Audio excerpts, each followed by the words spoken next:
മരണം മുഖാമുഖം കണ്ടതിന്റെ നടുക്കുന്ന ഓർമ്മയിൽ ബോട്ടപകടത്തിൽ നിന്നും രക്ഷപ്പെട്ടവർ.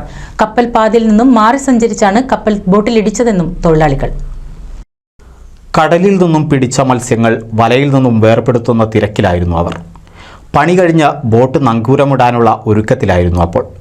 പൊടുന്നനെയാണ് മുന്നിൽ കപ്പലെത്തിയത്. ബോട്ടിലിടിക്കാതെ കപ്പൽ കടന്നുപോകുമെന്നാണ് ആദ്യം കരുതിയത്. കപ്പലെടുക്കുന്തോറും ലൈറ്റടിച്ചും ബഹളം വെച്ചും ശ്രദ്ധയാകർഷിച്ചെങ്കിലും എല്ലാം വിഫലമായി. ഭീകര ശബ്ദത്തോടെ കപ്പൽ ബോട്ടിൻ്റെ മധ്യഭാഗത്ത് വന്നിടിക്കുകയായിരുന്നു. ഇടിയിൽ പിളർന്ന ബോട്ട് വെള്ളത്തിലേക്ക് മുങ്ങിത്താഴ്ന്നു. എഞ്ചിൻ ഭാഗം കടലിലേക്ക് താഴ്ന്നു. താഴെ ഉൾഭാഗത്ത് തെർമോക്കോൾ ഉണ്ടായിരുന്നതിനാൽ മുൻഭാഗം പൊങ്ങിക്കിടന്നു. കിട്ടിയ മരക്കഷ്ണങ്ങളും മറ്റും ജീവനും കയ്യിൽ പിടിച്ച് 2 മണിക്കൂർ നേരം രക്ഷയ്ക്കായി കാത്തിരുന്നു. ഇതിനിടെ നിരവധി ബോട്ടുകൾ ഇതുവഴി കടന്നുപോയെങ്കിലും ആരും രക്ഷയ്ക്കെത്തിയില്ല. ഒടുവിൽ ഇടിച്ച കപ്പൽ തന്നെ അടുത്തേക്ക് വരുന്നതാണ് കണ്ടത്. ബഹളം വെച്ചും ചൂളമടിച്ചും ശ്രദ്ധയാകർഷിച്ചതോടെ കപ്പലെത്തി തങ്ങളെ രക്ഷപ്പെടുത്തി. ജീവിതത്തിനും മരണത്തിനുമിടയിലെ നൂൽപ്പാലത്തിലൂടെ കടന്നുപോയ തൊഴിലാളികളുടെ കണ്ണിൽ നേളിച്ചത് മരണത്തെ മുഖാമുഖം കണ്ടതിൻ്റെ ഭീതിയാണ്. ഒപ്പമുണ്ടായിരുന്ന 2 പേരുടെ ജീവൻ പൊലിഞ്ഞത് ഇവരുടെ കൺമുന്നിലാണ്.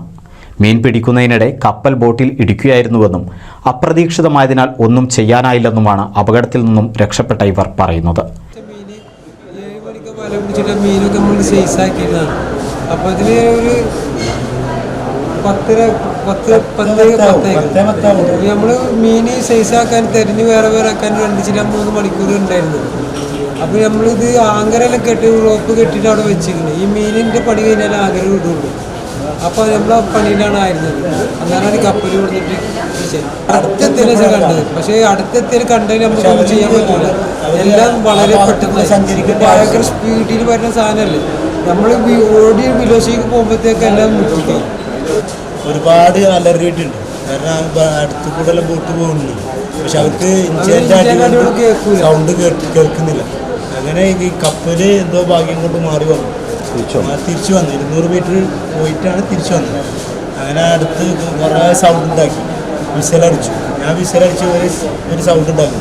പക്ഷേ ഇവൻ്റെ സൗണ്ട് ക്യാബിൻ്റെ പുറത്തുള്ള ആൾ കേട്ടു, മെല്ലെ കേട്ടു. അപ്പോൾ ഇവർ മെല്ലെ ഒന്നും കൂടി അടുപ്പിച്ചു. പിന്നെ എല്ലാവരും സൗണ്ട് ഒരുമിച്ചിട്ട് വരൽ തുടങ്ങിയപ്പോൾ കപ്പലിടിച്ചതോടെ തന്നെ ബോട്ട് 2ആയി പിളർന്നു. തെർമോക്കോൾ ഉള്ളതിനാൽ ഉയർന്നു നിൽക്കുന്ന ബോട്ടിൻ്റെ മുൻഭാഗത്തിലുള്ളവരായിരുന്നു രക്ഷപ്പെട്ടവർ. രക്ഷപ്പെട്ടവരെ ചാവക്കാട് നിന്നും പൊന്നാനി താലൂക്ക് ആശുപത്രിയിലെത്തിച്ച പ്രാഥമിക ശുശ്രൂഷ നൽകി. NCV news Ponnani.